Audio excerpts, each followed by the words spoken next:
just anything with wheels, is something I love. Just that's me.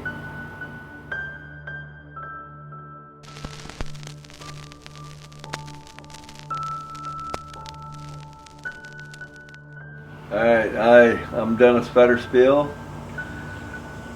I live in Bay City, Michigan. I've lived here for about 20 some years. I'm married. Got a bunch of grandkids. Meet a lot of good people. I'm into Harleys. I build them. I ride them. And sometimes I'll sell them. I'm into Harley-Davidson because they just, they're the baddest American-made bike around. Well, my first Harley was a 1940 flathead, 80-inch, all chopped, that I actually traded a 750 Honda for. It was a towing company that had this bike sitting in the garage for like 8 years, just collecting dust. And it was an old style chopper. It was stretched out, big long springer, hardtail frame, all original, and ugly paint job. So when I got it, I tore it all apart once I got it running. And it was easy to work on, and it sounded bad, just when I fired it up. So from then on, I fell in love with Harleys, big time. I rode it until I ended up getting in an accident with it, which this is why you don't drink and drive a Harley. Is I hit a curb at 70 miles an hour, and it flipped the bike and threw me down the road and messed the bike up pretty good. So I ended up getting rid of it and stayed off bikes for a while until my next one. I got the itch again, and I ended up getting a Sportster, something that was faster, So then I built that. Oh, my new bike is, it's a 92 Sportster 1200 Evolution. And I ended up trading a quad I had. I had a big monster quad 700 Polaris, 4-wheel drive with big 29.5 tires on it and that. And I just got tired of fixing that all the time. And I put it up for trade in Craigslist and got a call, a guy with a Harley. So I went and looked at it, and I'm like, yeah, that's Sportster, they're supposed to be pretty badass, 1200 cc. So I ended up trading them, and then it was completely stock. And I'm just not one for riding a stock bike very long, So I ended up doing this, doing that, which is putting a lot of studs on it, spikes. I put the bags on it, different seat, different pipes, because it had the mufflers on it. And I wanted it loud, because loud pipes save lives. When people hear the pipes, they look, for a bike. So that's one of the things that I've always ran, drag pipes, so people can hear it.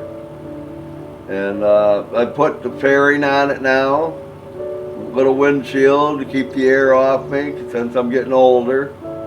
You didn't used to do that in the day. It used to be long front end, hardtail frame, as uncomfortable as you could make it, but badass looking. Where now it's the comfort, when you're riding. Now, family's pretty important to me. The reason being is I got my granddaughter into biking, and just because it's a way of my life, and I wanted them growing up knowing me.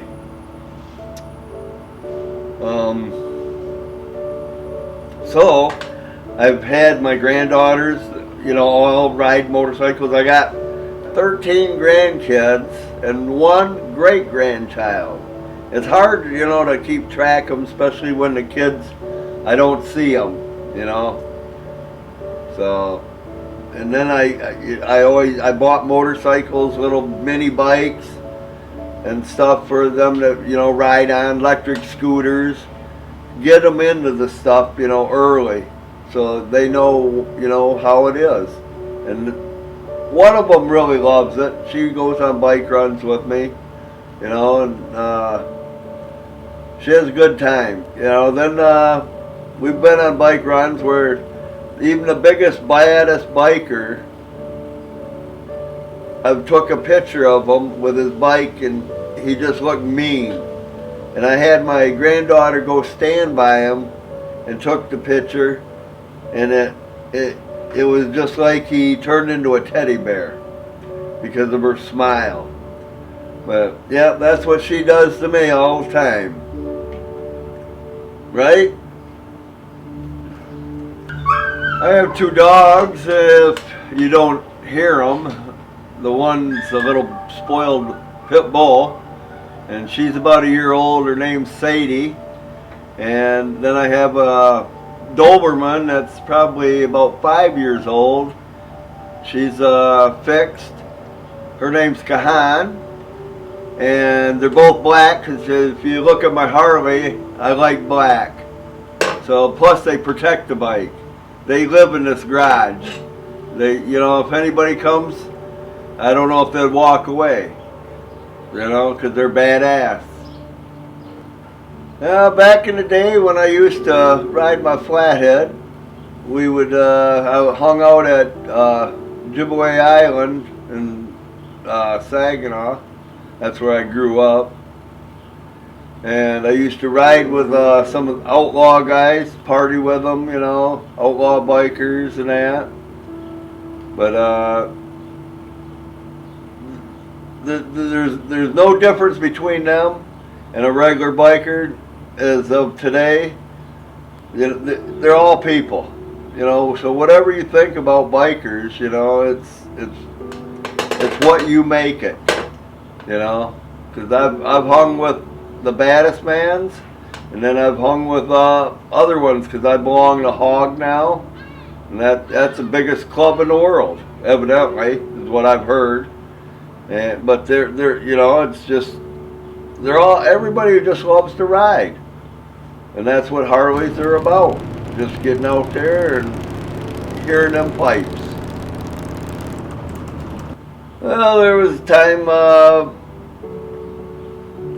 that we left the bar and we went to the restaurant on the bike, and drunk, got ate and went out, and there's some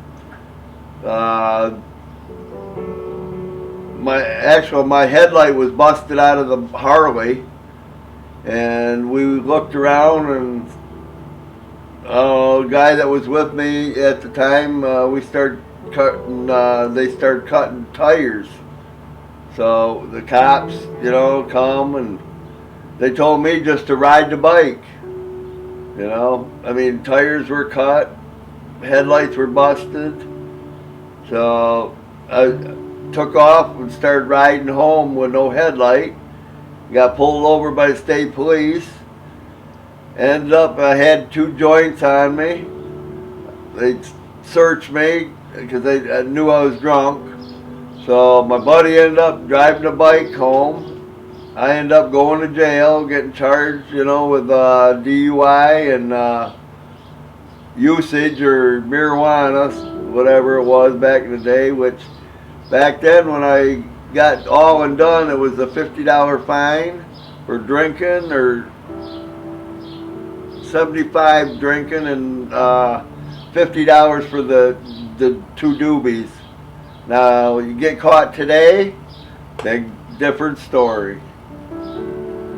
Now, I'm going to be a Harley guy probably till the day I die. And when I do die, I'm going to be cremated. And my wife, I've already got the urn. That's where my ashes that she's going to keep will be. It's a Harley urn. Well, it's a Harley-Davidson deal. And the rest she's going to spread around here and there. But Harleys till the day you die.